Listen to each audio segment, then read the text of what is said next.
Hello students, नॉइस्ट equation अपना topic हो गया था। नॉइस्ट इक्वेशन पे हमने एक क्वेश्चन भी देख लिया था, ठीक है। उसके बाद टॉपिक कराया था अपन ने इक्विलिब्रियम कांस्टेंट, साम्य स्थिरांक के अंदर नॉइस्ट समीकरण क्या होती है उसकी बात की थी। आज अपना टॉपिक है एक इलेक्ट्रोकेमिकल सेल के अंदर गिब्स एनर्जी और नॉइस्ट इक्वेशन में क्या रिलेशन होता है, क्या संबंध होता है, ठीक है।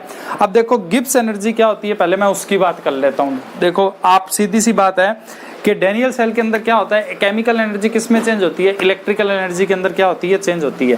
केमिकल एनर्जी को आप किस में चेंज करते हो, इलेक्ट्रिकल एनर्जी को चेंज करते हो। ये आपको पता है कि हमने एक केमिकल डाला है और हमको क्या मिली है, लाइट मिली है। और ये आपको पता है, आपने 11th में जो थर्मोडायनामिक टॉपिक अगर पढ़ा है, फिजिक्स और केमिस्ट्री दोनों में ही था, आपने उसमें थर्मोडायनामिक के रूल के अंदर नाम पढ़ा हुआ है गिब्स एनर्जी का, जिसको क्या बोलते हैं, डेल्टा जी बोलते हैं। और आपने वहां पे ये चीज भी शायद पढ़ी होगी, नहीं पढ़ी तो सिर्फ वीडियो सुन लो, पता चल जाएगा कि किसी भी रिएक्शन के स्वतः होने के लिए, अपने आप होने के लिए, स्पॉन्टेनियस होने के लिए जरूरी होता है गिब्स एनर्जी की वैल्यू क्या हो, नेगेटिव हो। डेल्टा जी की वैल्यू हमेशा क्या हो, नेगेटिव हो। अगर डेल्टा जी की वैल्यू नेगेटिव नहीं होगी तो वो कोई भी अभिक्रिया स्वतः नहीं होगी।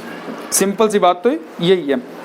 अब देखो, आपने जो सेल काम लिया है तो वो सेल का काम किस पर डिपेंड होता है। मैं घरेलू में आपसे बात करूं कि आप एक सेल यूज कर रहे हो तो वो सेल किस चीज पे डिपेंड होता है। डिपेंड का मतलब ये है कि वो कितना वर्क कर रहा है, ठीक है। ये उस पे वो डिपेंड, किस पे, आपके लाने पे डिपेंड नहीं होता कि आप बाजार से आज लेके आए हो, ठीक है, और वो 2 महीने बाद बंद हो गया।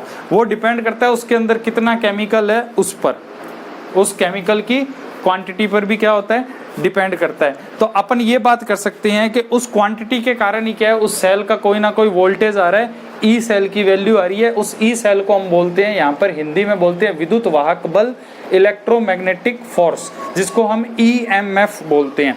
तो देखो, किसी भी सेल के द्वारा जो काम किया जाएगा, और सेल हमारा काम किस रूप में कर रहा है, इलेक्ट्रिक एनर्जी के रूप में कर रहा है, आपको इलेक्ट्रिसिटी दे रहा है। तो किसी भी सेल में जो काम किया जाएगा डब्ल्यू इलेक्ट्रिक एनर्जी के रूप में, सेल तो अपना वर्क कर रहा है और क्या दे रहा है, आपको विद्युत ऊर्जा दे रहा है। वो किसके बराबर होता है, ईएमएफ सेल के, मतलब जो सेल पे वोल्टेज लिखा है वो, जैसे रिमोट वाले सेल पे 1.5 वोल्ट लिखा है, उस पे डिपेंड होगा, into quantity of electricity. Quantity का मतलब क्या होता है, उस सेल में प्रवाहित होने वाली विद्युत की मात्रा पर, करंट की मात्रा पर। और देखो, इसको हम कैसे लिख सकते हैं, डब्ल्यू इलेक्ट्रिक एनर्जी को हम लिख सकते हैं, ईएमएफ ऑफ सेल को तो हम लिखते हैं, सेल के विद्युत वाहक बल को हम लिखते हैं ई सेल से, ठीक है, जो अपन ने नॉइस्ट इक्वेशन में पढ़ लिया।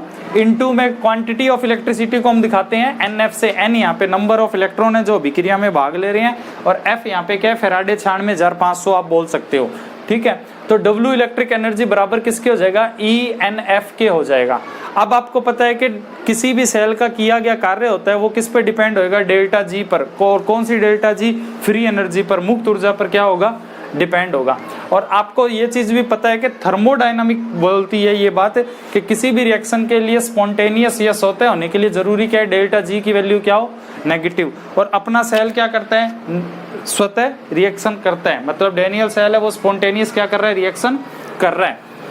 तो आप ये बोल सकते हो कि स्टैंडर्ड कंडीशन में आप इसको कैसे लिख सकते हो, delta G not equal to, negative sign यहाँ आ गया, और ये किसके बराबर होगा, W के बराबर होगा। तो W की आपने यहाँ पे एक वैल्यू लिख दी, E नॉट NF सेल, क्योंकि अपना जो वर्क है वो किसके बराबर है, ENF के बराबर है, तो आपने ENF सेल लिख दिया। यहाँ पर मैंने नोट क्यों लगाया, स्टैंडर्ड कंडीशन, मतलब 298 केल्विन ताप की मैं बात कर रहा हूँ, ठीक है। तो अब इसको आप कैसे लिख सकते हो, E नॉट सेल, आप जानते हो कि E नॉट सेल बराबर किसके होता है, नॉइस्ट इक्वेशन में पढ़ा है, 2.303 RT बट्टे NF लॉग के सी के होते हैं। ये आपने लॉग के सी जो निकाला है पिछला टॉपिक, उसमें देखा है। अब मैंने क्या करा है, इस डेल्टा जी नॉट पे ई नॉट सेल, इस ई नॉट सेल की वैल्यू रखनी है। तो देखो, delta G not equal to minus का माइनस, एन एफ यहाँ पे पहले से दिया गया है, एन एफ, और बाद में मैंने क्या करा है, इस ई नॉट की वैल्यू यहाँ से उठा के रख दी, 2.303 RT और बट्टे में NF और log के C। NF से NF मैंने काट दिया, मेरे को डेल्टा जी नॉट की एक वैल्यू मिली है, वो कितनी मिली है, माइनस की 2.303 RT log के C, माइनस की 2.303 RT log के C। और इसी को मैं ऐसे लिख सकता हूँ, डेल्टा जी नॉट बराबर में माइनस 2.303 को हटाऊंगा तो क्या आएगा, RT ln के C आएगा। तो ये गिब्स एनर्जी के बीच में आपको रिलेशन बताया। अब बात ये आ रही है, इसका क्वेश्चन कैसे आता है। जाहिर सी बात है भाई, क्वेश्चन के अंदर आपको क्या है, फ्री एनर्जी की वैल्यू हो सकता है दे दे, ठीक है। और हो सकता है अगर फ्री एनर्जी की वैल्यू ना दे तो कम से कम आपको डैनियल सेल के बारे में ही पूछेगा। क्वेश्चन अपना डैनियल सेल के बारे में आता है, और डैनियल सेल का आप E0 सेल जानते हो कितना होता है, 1.1 वोल्ट होता है, ठीक है। अब आपको उसमें करना क्या होता है कि अगर आपसे डेल्टा जी पूछ ले, मतलब डेल्टा जी पूछ ले, तो आपको सारी वैल्यू, आर की वैल्यू आपको पता है, टी की वैल्यू पता है, नहीं भी पता तो वही है 0.059 अपॉन में डैनियल सेल के लिए क्या करोगे 2 लिखोगे, ठीक है। और ये सारी वैल्यू लिख के आप क्या करोगे, इसका मान निकाल के बताओगे। मतलब ये कि आप मेन इसका फॉर्मूला याद रखो। आज तक इसका आरबीएससी में क्वेश्चन आया नहीं हुआ है, अगर कभी आ भी गया, अगर कभी आ भी गया तो मैं उसकी बात कर रहा हूँ। तो दो ही क्वेश्चन बनते हैं, या तो डेल्टा जी की वैल्यू देगा, ln के सी की वैल्यू पूछ लेगा, मतलब एंटी लॉग पूछ लेगा, या एंटी लॉग की वैल्यू देगा, डेल्टा जी की वैल्यू आपसे पूछ लेगा। सिंपल सी बात यही है। तो ये डेरिवेशन याद रखना, डेरिवेशन जरूर पूछा गया है एक बार, सिर्फ एक बार अब तक पूछा गया 6 साल के पेपरों में, तो मैं उसके अकॉर्डिंग बात कर रहा हूँ कि डेरिवेशन जरूर कर लो, ठीक है। तो आज के लिए ये टॉपिक इतना ही है अपना गिब्स एनर्जी वाला। लेसन अपना आधा कंप्लीट हो चुका है। अब आधे लेसन के अंदर अपन को बैटरियां वगैरह की पहले तो बात करनी है। मतलब अभी तक आपने एक तार के अंदर करंट की बात करी है, अब विलियन के अंदर करंट कैसे आता है, मतलब एक सॉल्यूशन के अंदर करंट कैसे आता है, उसकी बात करेंगे। उसके बात करने के लिए अपने एक नेक्स्ट वीडियो नया सा शुरू करेंगे जिसमें आपको बैटरियों के बारे में भी पढ़ना पड़ेगा।